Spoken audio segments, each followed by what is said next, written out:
السلام علیکم ورحمۃ اللہ وبرکاتہ۔ الحمد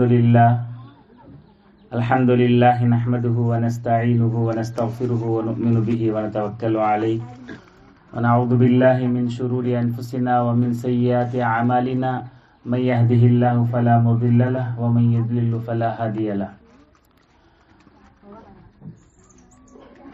فاعوذ باللہ من الشیطان الرجیم، بسم اللہ الرحمن الرحیم۔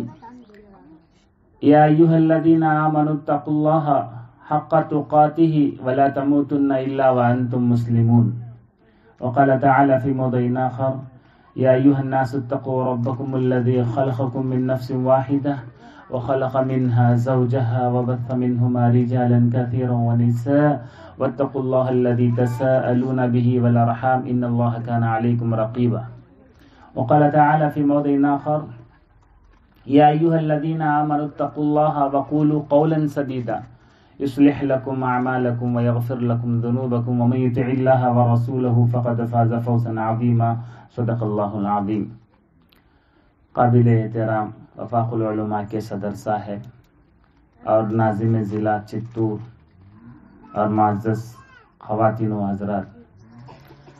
حضرات، جماعت اسلامی ہند کا جو مرکزی مہم مضبوط خاندان کے ضمن میں چل رہی ہے، وہ آج آخری اختتامی مرحلے پر ہے۔ آج کے دن حضرات، اس مبارک محفل میں میں مناسب سمجھا کہ مضبوط خاندان کے قیام کے میتھڈز کیا ہیں، وہ کون سے اپروچز ہیں، وہ کون سے میتھڈز ہیں، وہ کون سے طریقہ کار ہیں جس کو ہم اڈاپٹ کر جس کو ہم ہمارے خاندان میں امپلیمنٹ کر ہم ہمارے خاندان کو مضبوط بنا سکتے ہیں۔ تو وہ طریقہ کار میں آپ کے سامنے بتانے کی کوشش کروں گا۔ حضرات، آپ جانتے ہیں سب سے پہلی رشتہ داری جو بنتی ہے وہ نکاح سے ہوتی ہے، رشتے ازدواجیت سے ہوتی ہے، اور روئے زمین پر سب سے پہلی رشتہ داری اگر بنی وہ آدم اور حوا علیہ السلام۔ تو دیکھیے، اس خطبہ نکاح میں جو آیتیں امام صاحب قاضی صاحب پڑھتے ہیں، کبھی آپ نے ان آیتوں پر غور کیا؟ اس کا ترجمہ کبھی آپ نے پڑھا؟ دیکھیے کہ ہم نے اس کا نام رکھ لیا خطبہ نکاح، حقیقت میں وہ خطبۃ الحاجہ ہے۔ اور آپ کو معلوم ہونا چاہیے کہ اللہ کے رسول صلی اللہ علیہ وسلم کبھی بھی کچھ باتیں صحابہ کرام کو کہنے کے لیے، واعظ و نصیحت کے لیے کھڑے ہوتے تو آپ کی مبارک زبان پر جو میں 3 آیت کریمہ آپ کے سامنے تلاوت کیا، ایک آیت سورہ احزاب سے ہے جو آیت نمبر 70 ہے، ایک سورہ نساء آیت نمبر 1 ہے، اور ایک سورہ آل عمران آیت نمبر 102 ہے۔ یہ تینوں آیت کریمہ آپ پڑھا کرتے تھے سب سے پہلے، بعد میں آپ کچھ واعظ و نصیحت کی باتیں کیا کرتے تھے۔ حضرات، خاندان کیا ہے؟ اصل میں خاندان کی ہمارے پاس کیا تفہیم ہے، اور آپ کو میں بتاتا چلوں۔ دیکھیے کہ خاندان کی 3 نوعیتیں ہوتے ہیں کہ ایک خاندان وہ ہے جو دادیال سے بنتا ہے، ایک نانیال سے بنتا ہے، ایک سسرال سے بنتا ہے، اور یہ تینوں خاندان بہت اہم مقام رکھتے ہیں۔ اور خاندان کی جو عناصر ترکیبی ہیں، ایک باپ ہے، یعنی شوہر سمجھیے، باپ ایک ہے، والدین آ جائیے نمبر 1، اور اس کے بعد جو ہے شوہر، بیوی، اولاد۔ یہ 4 عناصر ترکیبی ہیں خاندان کی۔ حضرات، اس خاندان کو بنانے کے لیے بہت کچھ کرنا پڑتا ہے۔ خاندان کو مضبوط کرنے کے لیے ایک وقت لگتا ہے، لیکن اس کو بگاڑنے کے لیے ایک لمحہ بس ہے، 1 منٹ کافی ہے اس خاندان میں دراڑیں لانے کے لیے، بگاڑ پیدا کرنے کے لیے۔ حضرات، آئیے ہم دیکھیں کہ ہم اپنے خاندان کو کیسے مضبوط کر سکتے ہیں، وہ کون سے میتھڈز ہیں، وہ کون سے طریقہ کار ہیں، وہ کون سے اپروچز ہیں جس کو ہم اپنی خاندان میں استعمال کر ہمارے خاندان کو مضبوط بناتے ہوئے ہم ہمارے خاندان کو مستحکم کیسے کر سکتے ہیں۔ حضرات بہت سارے طریقہ کار ہیں، لیکن میں نے خطبۃ الحاجہ سے جو 3 نکات کو، 3 اپروچز کو جو میں نے لیا ہے، میں اس کو آپ کے سامنے رکھنے کی کوشش کروں گا۔ حضرات سب سے پہلی بات دیکھیے، جو خطبہ نکاح میں بھی پڑھی جاتی ہے آیت، 2 فریقین جب رشتے ازدواج سے منسلک ہوتے ہیں، میاں بیوی، نکاح قاضی صاحب پڑھاتے ہیں، تو آیت کریمہ دیکھیے، یا ایھا الناس اتقوا ربکم الذی خلقکم من نفس واحدہ وخلق منها زوجها، اے لوگوں ڈرو اس پروردگار سے جس نے ایک نفس سے، ایک جان سے، من نفس واحدہ، ایک جان سے تمہیں پیدا کیا، وخلق منها، تو اس کے بعد تمام انسانوں کو اللہ تعالیٰ اس سے اس کی ذریت پھیلائی۔ واتقوا اللہ الذی تساءلون به والارحام، یہاں دیکھیے دوسری مرتبہ اللہ تعالیٰ تقوی کی بات کرتے ہوئے کہتا ہے کہ تم ڈرو اس پروردگار سے جس کا نام لے کر تم بزنس کرتے ہو، لین دین کرتے ہو، جس کے نام سے تم ڈیلنگ کرتے ہو۔ واتقوا اللہ الذی تساءلون به والارحام، اور ڈرو اس پروردگار سے رشتوں کو توڑنے سے۔ میں آپ کے سامنے پہلا جو میتھڈز رکھوں گا وہ صلہ رحمی۔ ہم خاندان کو مضبوط بنانے کے لیے سب سے پہلے جو طریقہ ہم اپنائیں گے، طریقہ کار جو ہم اپنائیں گے، وہ سب سے پہلا نقطہ ہے صلہ رحمی۔ حضرات صلہ رحمی کیا ہے جانتے ہیں آپ؟ ہم نے یہ مان لیا ہے کہ صلہ رحمی کا مطلب یہ ہے کہ جو آدمی میرے برابر آتا ہے، میرے ہم مقابل صحیح معلوم ہوتا ہے، اس کے ساتھ میں کچھ اچھا برتاؤ کر دوں، اور جو مجھ سے مکر جاتا ہے اور مجھ سے جو نفرتیں کرنا شروع کرتا ہے خاندان میں بھی اس سے نفرت کرتا رہوں۔ یہ عام طور پر ہماری سوسائٹی میں دیکھا جاتا ہے۔ حضرات میں آپ کو بتاتا چلوں کہ صلہ رحمی خاندان آج کے دور حاضر میں، یہ صلہ رحمی کا فقدان رہنے کی وجہ سے آج ہمارے جو خاندان ہیں، ہماری جو سوسائٹی میں، اسلامی معاشرے میں، وہ خاندان کی بنیادیں کھوکھلے ہو چکے ہیں۔ اس کا فقدان ہے ہمارے نزدیک، اور صلہ رحمی کا مفہوم ہم نے صحیح طریقے سے نہیں سمجھا۔ اس کی بنسبت ہمارا خاندان آج جو ہے کھوکھلا ہوتا چلا جا رہا ہے۔ حضرات صلہ رحمی آپ کو معلوم ہونا چاہیے کہ صلہ رحمی اللہ تبارک و تعالیٰ کے جو اسماء حسنہ ہیں، رحمان اور رحیم، اس کی اہمیت کو بتانے کے لیے میں آپ کو بتانا ہوں کہ اللہ تبارک و تعالیٰ کے جو اسماء ہیں رحمان اور رحیم، صلہ رحمی اسی سے مشتق ہے۔ سبحان اللہ۔ اور دیکھیے اللہ تعالیٰ کہتا ہے انا الرحمن انا الرحیم، میں رحمان ہوں، میں رحیم ہوں، اور صلہ رحمی میرے نام سے مشتق ہے۔ اور صلہ رحمی اللہ تبارک و تعالیٰ کے عرش سے لٹک گئی اور جو ہے فریاد کرنے لگی، الا من وصلنی وصلہ اللہ ومن قطعنی قطعہ اللہ۔ صلہ رحمی نے اللہ تبارک و تعالیٰ سے فریاد کیا، اللہ جو صلہ رحمی کرے گا، رشتوں کو جوڑتے رہے گا، اے اللہ، تو اللہ تعالیٰ کہا جو صلہ رحمی کرے گا، الا من وصلنی وصلہ اللہ، تو اللہ تعالیٰ اس سے جوڑے گا، ومن قطعنی، اور جو رشتوں کو توڑے گا اللہ تعالیٰ اس سے اپنا رشتہ توڑ لے گا۔ دیکھیے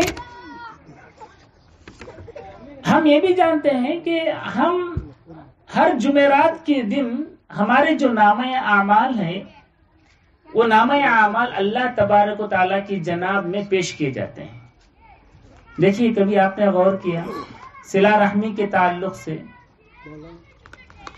تو اس وقت یہ ہوتا ہے کہ اللہ تبارک و تعالیٰ یہ دیکھتا ہے کیا یہ بندہ جو نمازیں پڑھا ہے، کچھ بھی صدقہ کیا ہے، نیک اعمال کیا ہے، یہ تمام چیزوں کو اللہ تبارک و تعالیٰ دیکھتے ہوئے ساتھ میں یہ بھی دیکھتے ہیں کیا یہ بندہ رشتوں کو توڑنے والا ہے، کیا اپنے حرکات سے، اپنے عادتوں سے، اپنے کردار سے، اپنی زبان سے، کیا یہ بندہ رشتوں کو توڑنے والا ہے؟ اگر یہ وہ بندہ رشتوں کو توڑنے والا اگر ہوتا ہے تو اللہ تعالیٰ فرشتوں سے کہتا ہے کہ اس کے اعمال کو ہم قبول نہیں کریں گے۔ وارم میں ایک بار اللہ کی جناب میں ہمارے نامہ اعمال، ہمارے جو اعمال پیش کیے جاتے ہیں تو اللہ تعالیٰ قبول نہیں کریں گے۔ وہ شخص کی اعمال جو رشتوں کو توڑنے والا ہوتا ہے. اور دیکھیے اللہ کتنا مہربان ہے، اس وقت تک اللہ تعالی اس بندے کے اعمال کو قبول نہیں کرتا جب تک وہ رشتوں کو توڑتا ہوا ہوگا، اور جب وہ رشتوں کو ملانے والا بن جائے گا اللہ تعالیٰ اس کے اعمال کو قبول کر لیتا ہے. تو ہمارے اعمال کی قبولیت کا دار و مدار ہمارے خاندانی نظام پر منحصر ہے، اور ہمارے خاندانی نظام میں ہم کتنا رشتوں کو مضبوط کرتے ہیں، اور ہم ہمارے خاندان میں محبت کیسے پھیلاتے ہیں، رشتوں کو جوڑنے والے ہم کہاں تک بنتے ہیں. اور دیکھیے اتنا ہی نہیں، اللہ کے رسول صلی اللہ علیہ وسلم نے کہا کہ تم رشتوں کو سیکھو، رشتوں کو سیکھو. سیکھنے کا حکم دیا گیا کہ ددیال کی طرف سے کون کون سے رشتے ہیں، ننیال کی طرف سے کون کون سے رشتے ہیں، سسرال کی طرف سے کون کون سے رشتے ہیں. آج ہمارے پاس ہماری سوسائٹی میں خاندان نام کی کوئی چیز نہیں رہی. اور میں آپ کو بتاتا چلوں، خاندان کی صحیح روشنی، صحیح تفہیم یا خاندانی نظام کی صحیح اسٹرکچر اگر کوئی مذہب دیتا ہے تو اسلام ہے. اور آج اور پوری دنیا، نہ صرف ہندوستان بلکہ پوری دنیا اس سسٹم پر لگی ہوئی ہے کہ کس طرح سے ہم خاندانی نظام کو مضبوط کیا جائے.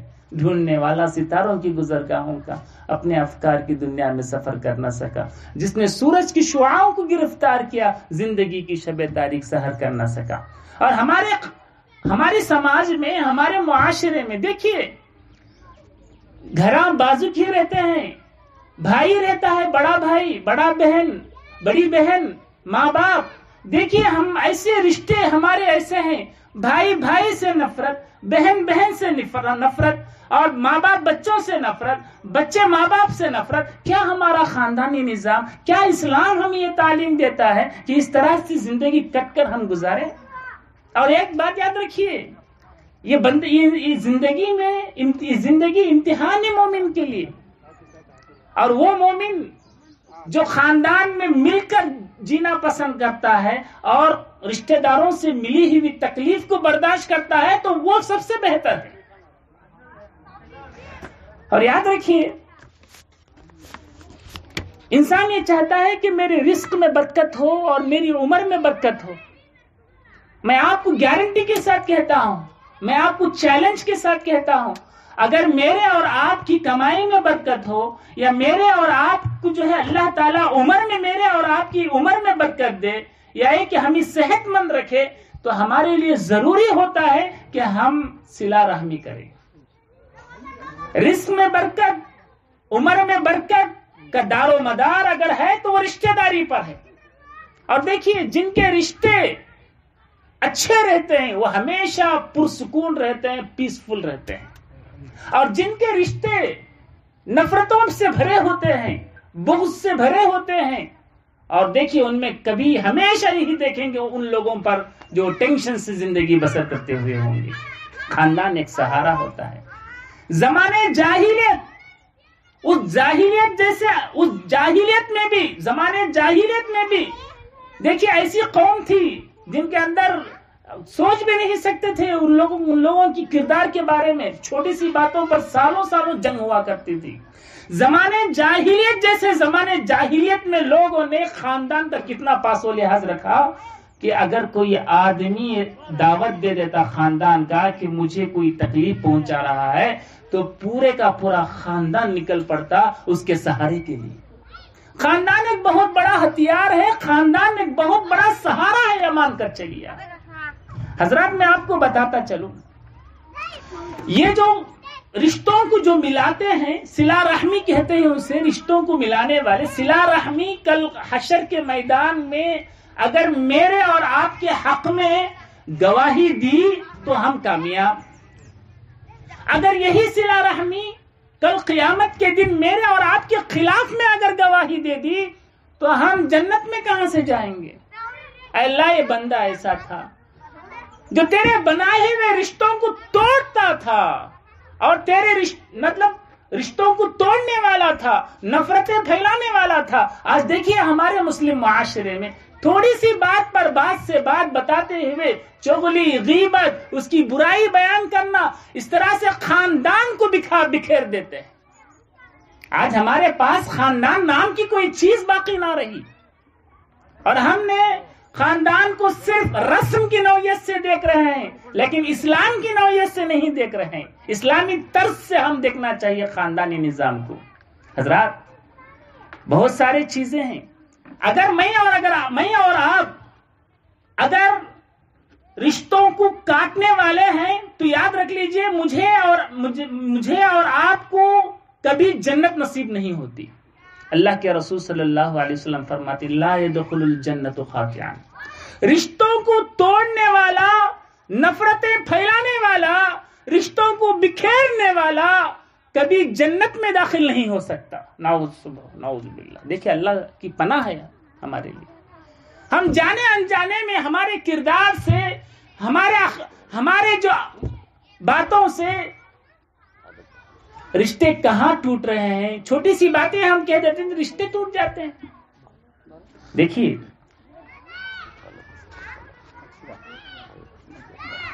اور ایک بات ہم بصیرت کی نگاہ سے نہیں دیکھتے ہیں ہماری سماج میں۔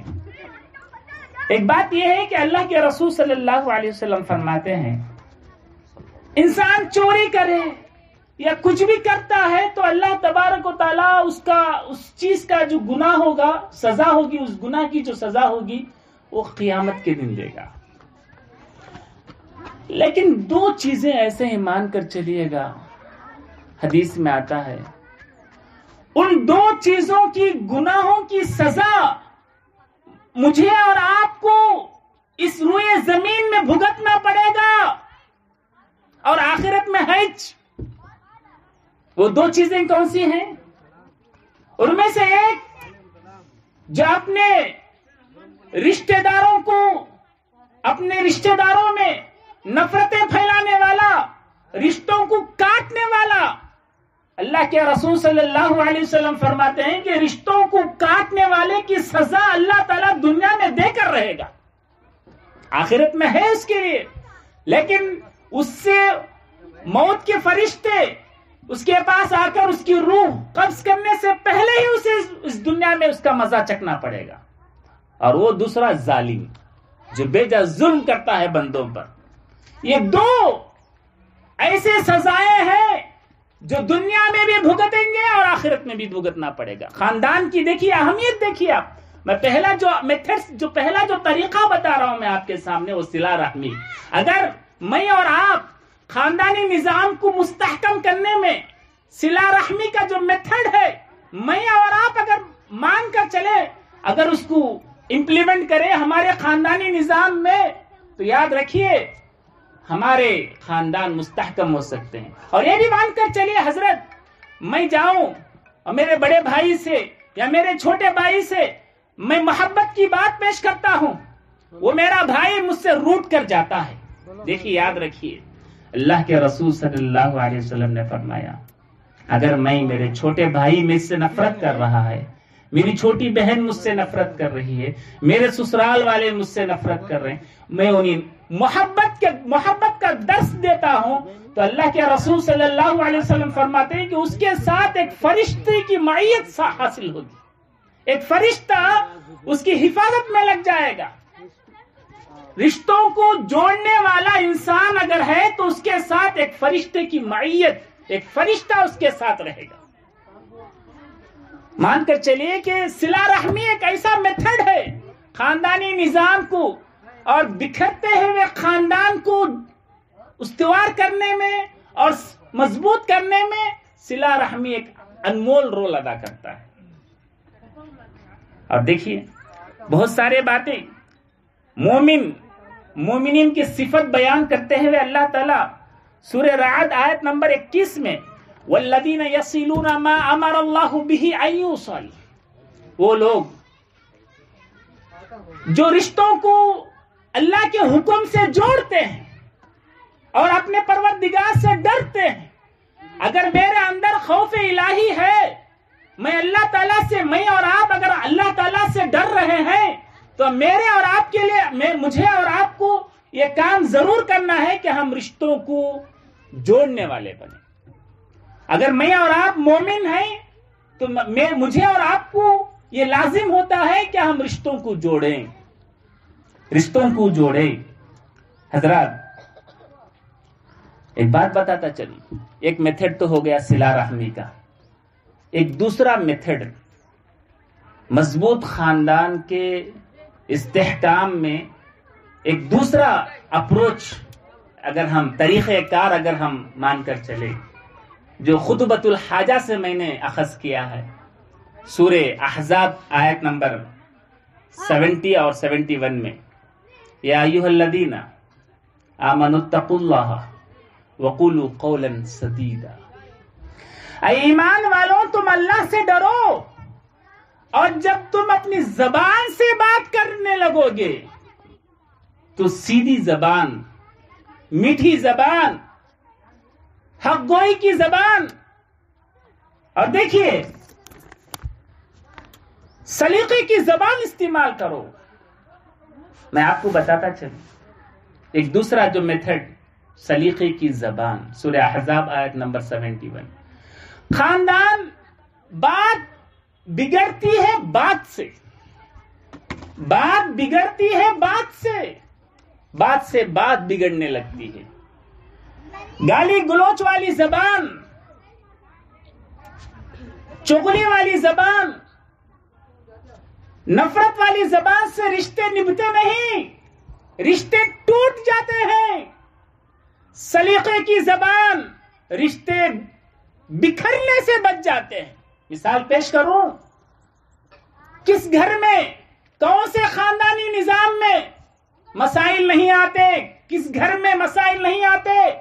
میرے اور آپ کے گھر تو چھوڑیے، آقا کے گھر کو جا کر دیکھیں. ہم اللہ کے رسول صلی اللہ علیہ وسلم کی بیٹی حضرت فاطمہ رضی اللہ عنہا اور آپ کے داماد حضرت علی، ان دونوں میں ایک مرتبہ الجھ ہو گیا.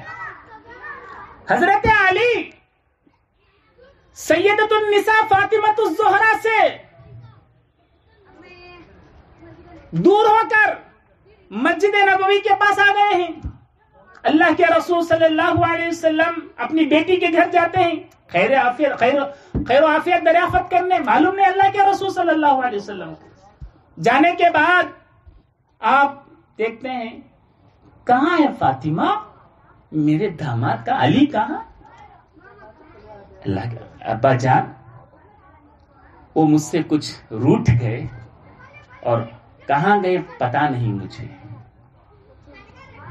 دیکھیے اللہ کے رسول بحیثیت سسر، اللہ کے رسول بحیثیت باپ، آپ نے خاندانی نظام کو کس طرح سے استوار کیا. دیکھیے آپ وہاں ایک منٹ بھی نہیں رہے. حضرت فاطمہ کی زبان سے جب سنا آپ نے کہ حضرت علی میں مجھ سے روٹ گئے ہیں اور کہاں گئے پتا نہیں، تو آپ نے حکم دیا صحابہ کو کہ دیکھیں علی کہاں ہے. جب آپ کو یہ اطلاع ملی کہ علی مسجد نبوی میں ہے سو رہے، تو آپ فوراً گئے اپنے داماد کے پاس. کیا دیکھ رہے ہیں کہ اس وقت کی جو مسجدیں تھیں عالی شان تو نہیں تھی، مٹی جیسے آپ سو رہے ہیں مٹی میں. حضرت علی مٹی پیٹھ پر لگی ہوئی ہے. اللہ کے رسول صلی اللہ علیہ وسلم اپنے داماد کے قریب جاتے ہیں اور جا کر کچھ نہیں کہا. آپ نے جو سلیقے کی جو زبان استعمال کی، خدا جانی آپ نے جو سلیقے کی جو زبان استعمال کی، قم یا ابا تراب، آپ نے اٹھو، حضرت علی پر ہاتھ رکھا اور مٹی جو لگی ہوئی تھی مٹی کو ہٹاتے ہوئے آپ نے کہا اٹھو اے علی. بس اتنا ہی تھا. وہ جو حادثہ ہوا، جو دوریاں رہیں، سب بھول گئے اور اڑ گئے حضرت علی اور اپنے گھر چلے گئے. یاد رکھیے جب ایسے خاندانی نظام میں میاں بیوی جو رشتے ازدواج سے منسلک ہوتے ہیں ایک دو باتیں بات سے بات بگڑتی ہوئی جب آپ کو معلوم ہوتا ہے کہ میرا بیٹا یا کہ آپ کی بیٹی اگر اس خاندانی نظام میں کچھ الجھنوں کا شکار ہے تو گھر کے بڑے ذمہ دار یا گاؤں کے بڑے ذمہ دار بات تو دور کی بات اگر ان کے گھر جاتے ہیں تو وہی جو ہے رشتوں کو ٹوٹنے سے بچ جاتے ہیں. ایک سلیقے کی زبان سے رشتے ٹوٹنے سے بکھر جاتے ہیں, بچ جاتے ہیں.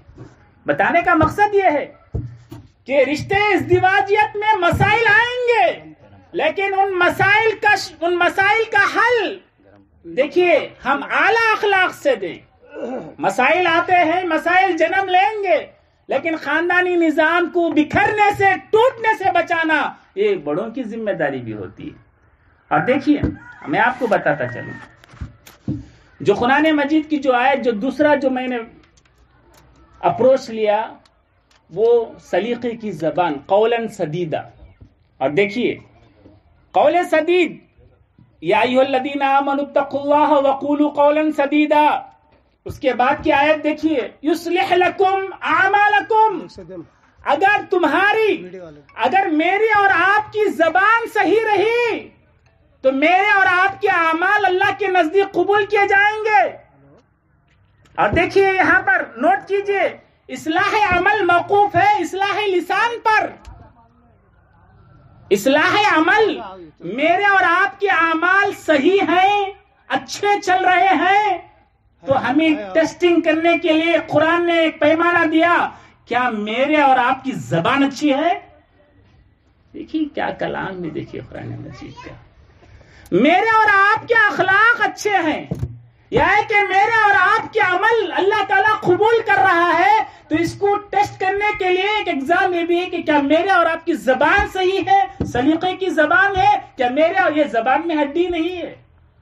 اور یہی زبان ہے اللہ کے رسول صلی اللہ علیہ وسلم نے فرمایا اگر آپ لوگ زبان کی ضمانت دے دیتے ہیں, یہ زبان صرف اللہ اس کے رسول کے احکامات کے موافق ہی چلے گی.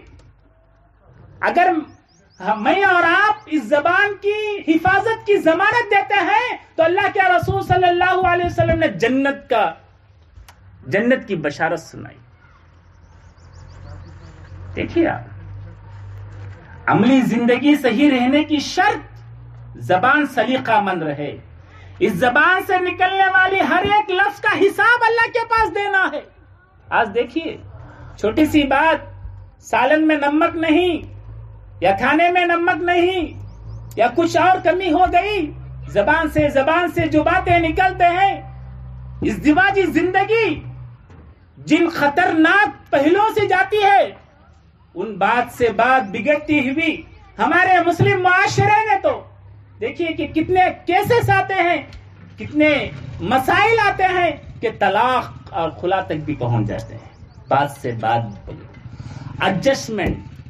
اور میں آپ کو بتاتا چلوں, مرد قوام ہے, الرجال قوامون علی النساء, لیکن یہاں مردوں سے کہا گیا یہاں تمہاری بندگی کا امتحان ہے کہ تم اپنی طاقت کو ناجائز استعمال نہ کریں.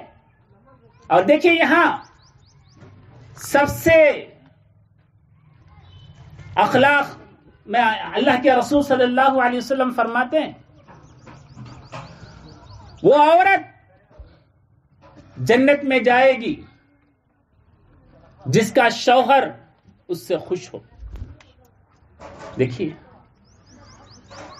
اگر عورت صحیح معنوں میں خاندانی نظام میں رہ کر شوہر کے حقوق ادا کرتی ہے اور شوہر اس سے خوش ہے تو اس کے لیے رضا الہی ہے, اللہ تعالیٰ خوش ہوتا ہے. اور مرد کے لیے کہا گیا کہ تم اپنے اقدار کا, اپنے طاقت کا غلط استعمال نہ کرے. اس پر جو ذمہ داری عائد ہوتی ہے, حقوق جو بیوی کے جو حق ہیں باقاعدہ ادا کریں. تو بہرحال بتانے کا مقصد ہے کہ دوسرا جو اپروچ میں نے آپ کے سامنے رکھا وہ ہے سلیقے کی زبان. پہلا جو اپروچ, جو طریقہ کار ہے خاندانی نظام کو مضبوط کرنے کے لیے وہ ہے